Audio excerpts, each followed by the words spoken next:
இன்னைக்கு என்னோட ஸ்டைல்ல அருமையான ஒரு மஷ்ரூம் தம் பிரியாணி. நானே அருமையானன்னு சொல்லிட்டு இருக்கேன் இல்லைங்களா? நீங்க செஞ்சு பார்த்துட்டு எப்படி இருந்ததுன்னு எனக்கு சொல்லுங்க கமெண்ட்ல. இன்னைக்கு 2 டம்ளர் அளவுக்கு சீரக சம்பா அரிசி அரை மணி நேரம் ஊற வச்சு எடுத்துக்கிறேன். ஒரு 10 பல் பூண்டு, 2 துண்டு இஞ்சி இருக்கு, அதை அரைச்சு எடுத்து வச்சுக்கலாம். இஞ்சி பூண்டு பேஸ்ட் இருந்ததுன்னா நீங்க 1.5 ஸ்பூன் எடுத்துக்கோங்க. தாளிக்கிறதுக்கு 2 பெரிய வெங்காயம், 1 தக்காளி, 2 பச்சை மிளகாய் எடுத்திருக்கேன். மஷ்ரூம் பாத்தீங்கன்னா பட்டன் மஷ்ரூம் எடுத்திருக்கேன், 2 பாக்கெட் எடுத்திருக்கேன். 2 டம்ளர் அரிசிக்கு 2 பாக்கெட்.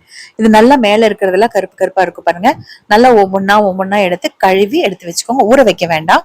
ஊற வச்சீங்கன்னா இந்த காளான் நிறைய தண்ணி வந்து இழுத்துக்கும். அந்த கருப்பு இல்லாம நல்லா கழுவிட்டு அப்புறமா ஒரு 2 தடவை கழுவிக்கோங்க.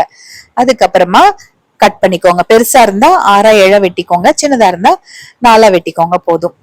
நீங்க இலை காளான்லயும் இதே மாதிரி செய்யலாம், அது கையிலேயே நீங்க பிச்சு போட்டுக்கலாம்.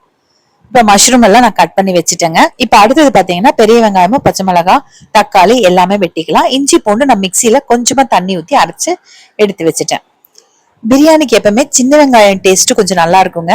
நீங்க வேணும்னா பாதி சின்ன வெங்காயம் பாதி பெரிய வெங்காயம் எடுத்துக்கோங்க, ரொம்ப நல்லா இருக்கும். பெரிய வெங்காயம் சின்ன வெங்காயம் ரெண்டுமே வந்து நம்ம வெட்டி தான் போட்டுக்கணும். பிரியாணி தாளிக்கிறதுக்கு பிரியாணி பாட் எடுத்து அடுப்புல வச்சாச்சு. இப்போ ஒரு 5 ஸ்பூன் அளவுக்கு சன்ஃபிளவர் ஆயில் தான் எடுத்திருக்கேன். உங்ககிட்ட பிரியாணியில ஸ்டார், அன்னாசி மொக்கு இதுல எது இருக்கோ அதை சேர்த்துக்கோங்க. அதுக்கப்புறமா நம்ம வெட்டி வச்சிருக்க பெரிய வெங்காயமும் பச்சை மிளகாயும் சேர்த்துட்டு வெங்காயம் நல்லா கலர் மாதிரி வர்ற வரைக்கும் வதக்கணுங்க. வெங்காயம் நல்லா வதங்கினதுக்கு அப்புறமா நம்ம அரைச்சு வச்சிருக்க இஞ்சி பூண்டு பேஸ்ட் உள்ள சேர்க்கிறேன். இஞ்சி பூண்டு பச்சை வாசம் போற வரைக்கும் வதக்கணுங்க. இல்லைன்னா நீங்க பிரியாணி செஞ்சு முடிச்சதுக்கு அப்புறமா அந்த பச்சை வாசம் இருந்துகிட்டே இருக்கும். அதனால ரொம்ப முக்கியமான பாயிண்ட், இஞ்சி பூண்டு பச்சை வாசம் போகணும். சிம்ல வச்சு வதக்கிக்கோங்க. அதுக்கப்புறமா தக்காளி சேர்க்கும் போது உங்ககிட்ட புதினா இருந்ததுன்னா ஒரு கைப்பிடி புதினா சேர்த்துக்கோங்க, நல்லா இருக்கும், நல்ல மணமா இருக்கும். இன்னைக்கு நான் புதினா என்கிட்ட இல்ல, அதனால சேர்க்கல. இப்ப தக்காளியும் நல்லா வந்து வதங்கிருச்சு. அடுத்தது நம்ம வெட்டி வச்சிருக்க காளான உள்ள சேர்த்துக்கலாம். ஒரு 2 கரண்டி அளவுக்கு நான் தயிர் சேர்க்கிறேங்க. காளானுக்கும் சிக்கன் பிரியாணிக்கும் தயிர் சேர்த்தீங்க அப்படின்னா நல்லா சாஃப்டா வெந்து வரும், நறுக்குன்னு இருக்காது. யூஸ்வலா சில டைம்ல பாத்தீங்கன்னா மஷ்ரூம் வந்து நறுக்குன்னு இருக்கும். இந்த தயிர் சேர்த்து வதக்கும் போது உங்களுக்கு அந்த மாதிரி இருக்காது, நல்லாவே வெந்துடும். இப்ப நல்லா கலந்து விட்டுட்டு ஒரு 1/2 ஸ்பூன் அளவுக்கு மட்டும் உப்பு, இந்த காளான் கலவான உப்பு மட்டும் சேர்த்துட்டு திரும்ப கலந்து விட்டுட்டு மூடி வச்சிடணும்.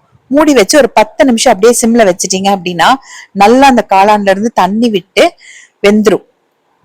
நிறைய தண்ணி விட்டுருக்கு பாருங்க, கிட்டத்தட்ட 1.5 டம்ளர் அளவுக்கு தண்ணி விட்டுருக்கு. ஆனா நல்லா வெந்துருச்சு மஷ்ரூம், செக் பண்ணிக்கோங்க. அதுக்கப்புறமா நம்ம 2 டம்ளர் அரிசி எடுத்தோமா, அதுக்கு 4 டம்ளர் தண்ணி ஊத்தணும். ஆனா நான் 3 டம்ளர் தான் ஊத்துறேன், ஏன்னா காளான்ல நிறைய தண்ணி விட்டுருக்கு. 3 டம்ளர் கரெக்டா இருக்கும். இப்ப நல்லா கலந்து விட்டுட்டு ஒரு 3/4 ஸ்பூன் அளவுக்கு கல்லுப்பு, ஏற்கனவே மஷ்ரூம் வேகிறதுக்கு 1/2 ஸ்பூன் சேர்த்திருக்கேன். அதே மாதிரி 1/2 ஸ்பூன் மிளகாய்த்தூள், 3/4 ஸ்பூன் அளவுக்கு பிரியாணி மசாலா நான் சேர்க்கிறேங்க. நல்லா கலந்து விட்டுக்கலாம். பிரியாணி மசாலா நீங்க சேர்க்கலன்னா இஞ்சி பூண்டு அரைக்கும் போது பட்டை கிராம்பு சோம்பு வச்சு அரைச்சுக்கோங்க. இப்ப நல்லா கலந்து தண்ணி கொதிக்க ஆரம்பிச்சிருச்சு. இந்த ஸ்டேஜ்ல நான் ஊற வச்சிருந்த அரிசி தண்ணி நல்லா வடிச்சிட்டு அரிசியை உள்ள சேர்த்துக்கலாம். இதே நான் குக்கர்ல செய்யற மாதிரி இருந்தா ஒரு வடிகட்டியில அரிசியில இருக்கிற தண்ணி எல்லாம் நல்லா வடிச்சிட்டு தான் சேர்ப்பேன். அதே மாதிரி தண்ணியும் பாத்தீங்கன்னா நான் 3 டம்ளர் தண்ணி ஊத்தினேன்னா, இதே நீங்க குக்கர்ல வைக்கிற மாதிரி இருந்ததுன்னா 2 டம்ளர் போதும். 2 டம்ளர் அரிசிக்கு 2 டம்ளர், ஏன்னா காளான்லயே நிறைய தண்ணி விட்டு இருந்துச்சு. இப்ப கம்ப்ளீட்டா அடுப்பை சிம் பண்ணிட்டு மூடி வச்சிருங்க. ஒரு 10 நிமிஷம் வைங்க. வச்சுட்டு எடுத்து பாத்தீங்க அப்படின்னா உங்களுக்கு நல்லா வந்து அரிசி பாதி வெந்திருக்கும். இப்போ ஒரு கைப்பிடி கொத்தமல்லி தலை, 2 ஸ்பூன் அளவுக்கு நெய் கலந்து விட்டுக்கலாம். நீங்க நெய்ல முந்திரி வறுத்து கடைசியில கார்னிஷ் பண்றதுக்கு கூட சேர்த்துக்கலாம். இப்ப இந்த ஸ்டேஜ்ல நல்லா கலந்து விட்டுட்டு உப்பு காரம் செக் பண்ணிக்கோங்க.